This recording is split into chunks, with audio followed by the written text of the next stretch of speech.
Les dirigeants des 27 sont donc de nouveau réunis aujourd'hui à Bruxelles, énième Conseil européen convoqué dans quelques heures. Un rendez-vous dans la foulée de l'adoption, vous le savez, d'un 19e train de sanctions contre la Russie. Les Européens veulent effectuer une démonstration de soutien à l'Ukraine et son président, physiquement présent d'ailleurs pour l'occasion. Bonjour Caroline de Camaret, vous êtes notre envoyée spéciale à Bruxelles. Vous allez suivre pour Bonjour. nous ce temps fort. Un agenda très chargé aujourd'hui et susceptible de plaire aux Européens, vous nous dites. Oui, alors un agenda très chargé parce que pour plaire aux Européens, éviter l'arrivée au pouvoir, vous savez qu'il y a des élections aux Pays-Bas bientôt d'un énième, c'est-à-dire d'un 5e gouvernement avec l'extrême droite dans ses rangs. On va parler de logement, de compétitivité, on va parler de choses qui sont davantage parlantes pour les Européens, à savoir leur vie quotidienne, l'économie. Mais c'est vrai que sur le fond, eh bien, l'Ukraine reste très prégnante avec cette annonce de Donald Trump hier de sanctions américaines contre le pétrole russe qui oblige les Européens à démontrer que leur solidarité, leurs sanctions ne datent pas d'hier. Ceux qui sont le plus impactés finalement dans ce Conseil européen et qui rasent un peu les murs, c'est un certain Viktor Orban, le Hongrois, et Robert Fico, le Slovaque, qui sont pourtant des Trumpistes, mais qui finalement vont sans doute devoir renoncer à leur importation de gaz et de pétrole russe qui sont encore très fortes.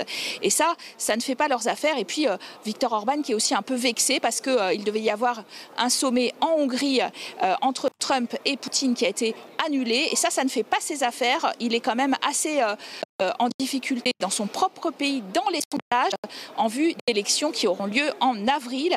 Donc, vous l'avez dit, un 19e paquet de sanctions qui a été décidé, approuvé sans Viktor Orban par 26 pays.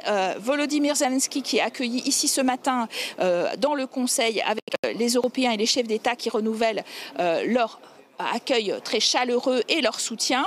Ils se donnent d'ailleurs des objectifs en matière de défense européenne pour la booster, 40% d'achats en commun et surtout diminuer les achats américains parce qu'ils représentent pour l'instant 60% de notre arsenal et on considère que c'est trop pour avoir une autonomie stratégique. Alors, vous l'avez dit aussi, en grande discussion, le fameux prêt de 140 milliards d'euros à l'Ukraine qui serait prélevé sur les... Mais alors là, ça pose vraiment problème ici en Belgique à ce pays dirigé par Bart de Wever de la NVA qui dit que, attention, la chambre Euroclear est chez eux. Ils ont 210 milliards d'euros, ils ont 210 milliards d'euros d'avoirs gelés dans ce pays et ils ne veulent pas être obligés de rembourser s'il y a des problèmes juridiques ces avoirs russes. Donc il faut faire très attention parce que juridiquement ça ne tient pas. Bref, une grosse discussion et un sommet multi-sujet qui va se terminer tard cette nuit. Merci beaucoup Caroline de Camaret.